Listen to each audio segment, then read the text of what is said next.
Assalamualaikum everybody, how are you? Hope you all are fine and good. So today we gonna start our new book biology based on national curriculum of Pakistan 2022 and 23 textbook of biology grade 10 National Book Foundation as Federal Textbook Board Islamabad. So let's get started.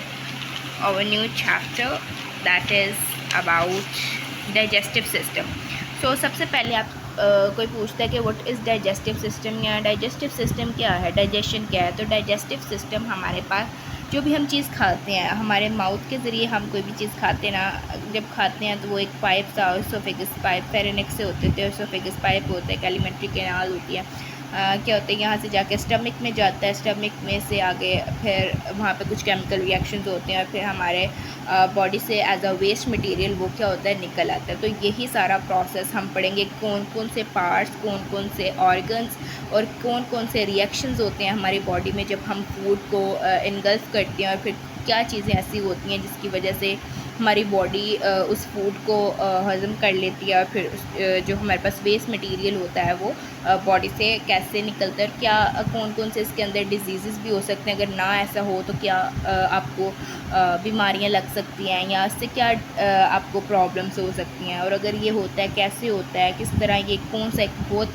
ही एक पेचीदा सा या difficult सा process कह लें, ये वो होता है डाइजेस्टिव सिस्टम, हम वही कहते हैं। और डाइजेस्टिव सिस्टम में ज़्यादातर हमारे माउथ से लेकर स्टमक तक या पूरी बॉडी के अंदर जो हमारे पास आ जाते हैं, इंटेस्टाइन्स आ जाती हैं, हमारे पास ओसोफेगस पाइप आ जाता है, एलिमेंट्री कैनाल तक जितने भी प्रोसेस ये जो ऑर्गन्स हैं ये हमारे पास इसमें इंक्लूड होते हैं डाइजेशन के प्रोसेस में।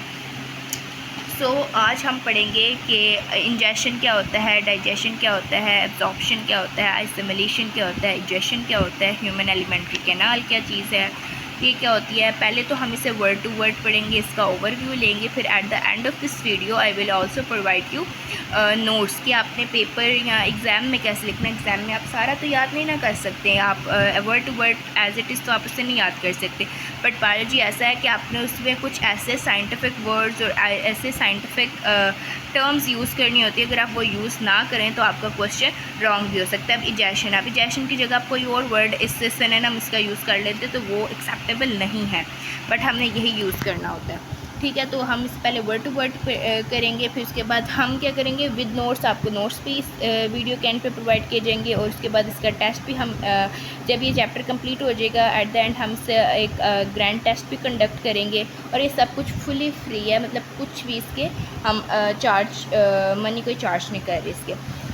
सो let's started our new chapter. Chapter 1 digestive system है। इसमें सबसे पहले हमें कहा है A man like all other animals need energy for the maintenance of his life processes। उन्होंने क्या, जैसे कि इंसान है, इंसान के अलावा जितने भी जानवर हैं, एनिमल्स हैं, जितनी भी चीज़ें, सबको किसकी ज़रूरत है, एनर्जी की ज़रूरत है। किस चीज़, क्यों एनर्जी की ज़रूरत है? अपनी लाइफ को मेंटेन करने के लिए।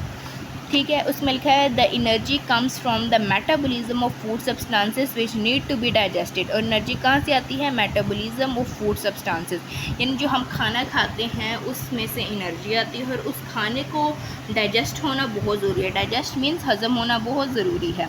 Over food consist of carbohydrates, proteins and fats. और जो हमारे फूड हैं वो किस पे कंसिस्ट कर रहे होते हैं? कार्बोहाइड्रेट्स पे, प्रोटीन्स पे और फैट्स पे होते हैं। मतलब इनमें ये वाले जो मॉलिक्यूल्स और ये जो हमारे पास न्यूट्रिएंट्स और जितने भी ये कार्बोहाइड्रेट, प्रोटीन वगैरह, ये हमारे पास लार्ज मॉलिक्यूल्स होते हैं, ये प्रेजेंट होते हैं हमारे खानों में।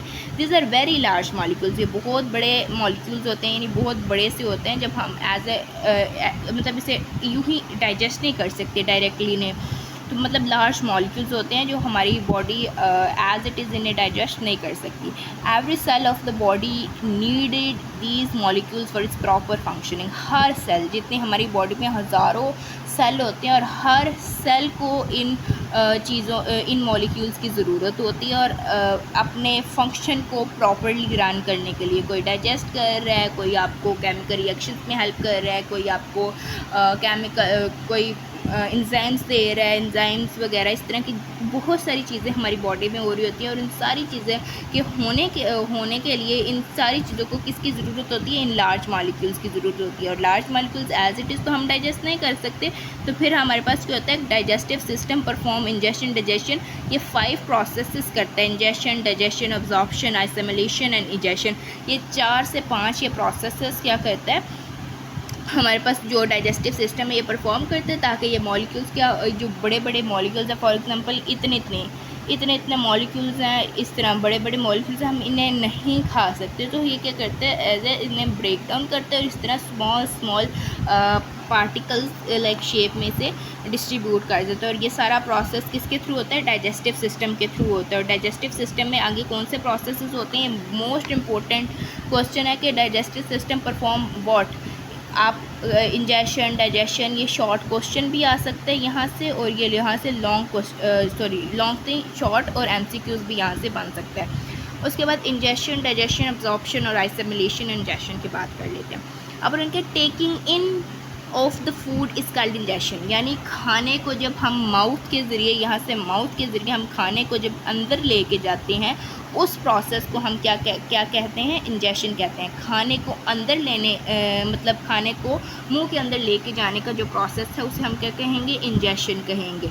उसके बाद the break down of large food molecules into small soluble food molecule with the help of enzymes called digestion. अब लार्ज फूड मॉलिक्यूल्स जैसे में कार्बोहाइड्रेट, प्रोटीन, फैट्स हैं, उनके टूटने को और उन्हें स्मॉल मॉलिक्यूल्स में कन्वर्ट करने को किसकी हेल्प से? एंजाइम्स की हेल्प से करना, ये सारे प्रोसेस को हम क्या कहते हैं? डाइजेशन कहते हैं। क्या कहते हैं? Digestion. Break down of large food molecules into small food molecules with the help of enzymes is called digestion. Simple definition है। उसके बाद when the food has been digested, जब फूड हमारे क्या हो जाता है? डाइजेस्ट, हजम हो जाता है, तो फिर क्या होगा? यहाँ पे the small molecules must pass out digestive tube into the blood and process is called absorption. अच्छा जी, इसमें उन्होंने क्या कहा है? उन्होंने कहा है कि जब हमारा जो फूड है वो डाइजेस्ट हो जाता है, उसके बाद जो हमारे पास जो food molecule, small food molecules होते हैं, वो एक डाइजेस्टिव ट्यूब से गुजरते हैं। इस तरह की डाइजेस्टिव ट्यूब आप कह लें, यहाँ पे मैं कहती हूँ एक इस तरह की डाइजेस्टिव ट्यूब है। जब हमारे पास वो फूड डाइजेस्ट हो गया, इस तरह की एक डाइजेस्टिव सी ट्यूब लाइक शेप होती है, उसके अंदर से ये फूड पार्टिकल्स मूव करते हैं। कहाँ पे मूव थ्रू, किससे मूव करते हैं? ब्लड में। यहाँ पे ब्लड की बात लिखी हुई है, यहाँ पे यस, यहाँ पे स्मॉल मॉलिक्यूल मस्ट पास और डाइजेस्टिव इनटू द ब्लड। और कहाँ पे जाते हैं? ब्लड में जाते हैं। पास होते होते कहाँ में जाते हैं? ब्लड की तरफ जाते हैं। एंड प्रोसेस, और ये प्रोसेस क्या कहलाता है? अब्जॉर्प्शन कहलाता है। जब स्मॉल फूड मॉलिक्यूल्स एक डाइजेस्टिव ट्यूब से होते हुए ब्लड की तरफ मूव करें या ब्लड के अंदर वो मिल जाएं, तो वो प्रोसेस हमारे पास कहलाता है अब्जॉर्प्शन का। ठीक हो गया। इसी तरह from blood this molecule taken into the cells and are used for various processes by process called आइसमिलेशन।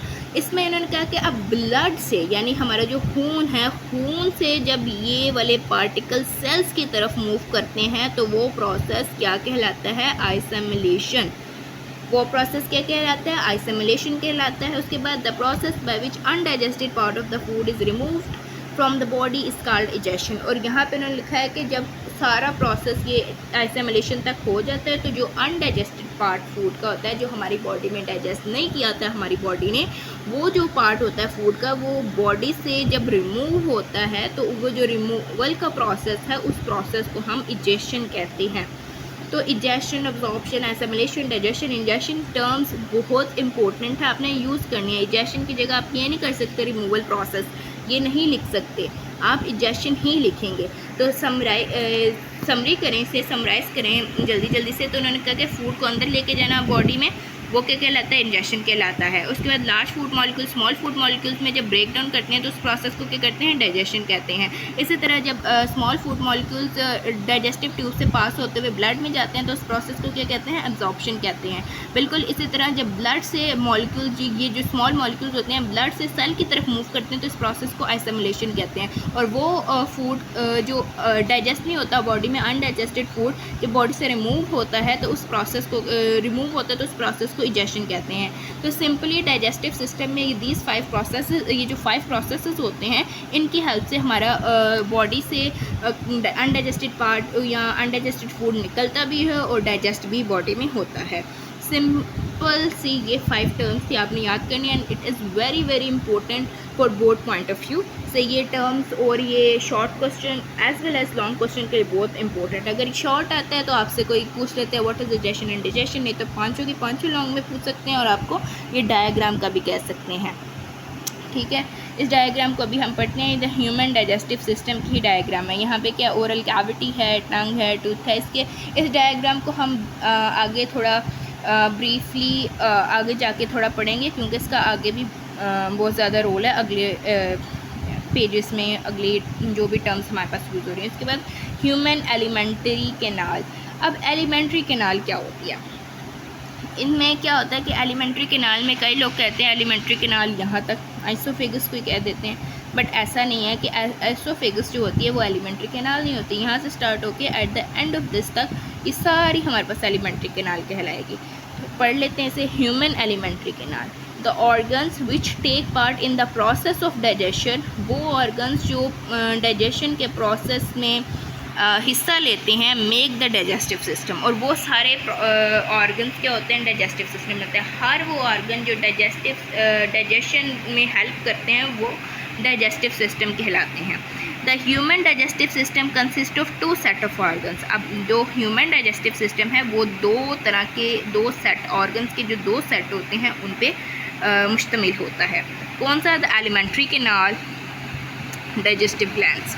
The alimentary canal is concerned with ingestion, digestion, absorption, egestion of undigested food. इसमें assimilation नहीं होती। याद रहें, alimentary canal में most important MCQs, alimentary canal में assimilation नहीं होती, assimilation नहीं होती। ठीक हो गया। अब आपने कहना है कि ह्यूमन डाइजेस्टिव सिस्टम 2 ऑर्गन्स पे कंसिस्ट करता है। आप क्या ये कह सकते हैं, human digestive system consist of how many organs, 2, 3, 4 MCQs है, आ सकता है ये वाला। तो यहाँ पे आप क्या करेंगे, 2 सेट्स ऑफ ऑर्गन्स। कितने सेट्स ऑफ ऑर्गन्स पे कंसिस्ट करता है, मुश्तमिल होता है 2 सेट ऑफ ऑर्गन्स। के बाद एलिमेंट्री कैनाल के अंदर इंजेक्शन होती है, एब्जॉर्प्शन होती है, इजेशन होती है, डाइजेशन होती है, लेकिन assimilation नहीं होती। The parts of the alimentary canal are mouth. अब एलिमेंट्री कैनाल की बात कर रहे हैं। मैंने आपको कहा पहले लोग कहते हैं कि ये सिर्फ आइसोफेगस होता है, जबकि आइसोफेगस एलिमेंट्री कैनाल नहीं होती। ये ओरल कैविटी से स्टार्ट हो रही होती है एलिमेंट्री कैनाल जो होती है। Canal are mouth, oral cavity, pharynx, oesophagus, stomach, small intestine, large intestine. ये सारी जो एलिमेंट्री कैनाल है यहाँ से स्टार्ट होकर यहाँ तक इंटेस्टाइन्स तक जाती है। उसके बाद डाइजेस्टिव ग्लैंड्स की अगर हम बात करें तो व्हाट इज़ डाइजेस्टिव ग्लैंड्स। अब डाइजेस्टिव ग्लैंड्स वो ग्लैंड्स हम उर्दू को ग्लैंड्स को हम वदूदे भी कहते हैं, जो ज़्यादातर आपने ये डिजीज़ सुना भी होगा कि बच्चों की ना नोज़ वगैरह में ग्लैंड्स होती हैं। तो इसी तरह हमारी बॉडी में भी ग्लैंड्स होती हैं, वो डाइजेस्टिव ग्लैंड्स जिन्हें हम कहते हैं, जो डाइजेशन वगैरह में हेल्प करती हैं। तो वो are associated alimentary canal and help in digestion. उसका the digestive glands are salivary glands. वो ग्लैंड डाइजेस्टिव ग्लैंड्स के नेम है, स्लाइवरी ग्लैंड्स हो गई हैं, गैस्ट्रिक ग्लैंड्स हो गई हैं, इंटेस्टिनल ग्लैंड्स हो गई हैं, लीवर एंड पैनक्रियाज। ये हमारी डाइजेस्टिव ग्लैंड्स के आगे से उन्होंने पार्ट्स बताए हुए हैं। ह्यूमन एलिमेंट्री कैनाल, आगे एलिमेंट्री कैनाल के बारे में और इसमें बहुत सारे आगे पार्ट्स आ जाते हैं, जैसे माउथ, ओरल कैविटी, ऑइसोफेगस, ये सारा अब हम नेक्स्ट वीडियो में पढ़ेंगे। लेकिन आज इसके अब आपको मैं नोट्स भी प्रोवाइड करती हूँ कि इसके नोट्स कैसे आपने हेडिंग्स के साथ याद करना है इस पेज को, और जल्दी से आप कैसे इसकी प्रैक्टिस कर सकते हैं। और इसकी हम टेस्ट भी लिया करेंगे at the end of this chapter. Okay, bye, thank you, अल्लाह हाफिज़। So these are the notes of this page, so like, share and subscribe my channel.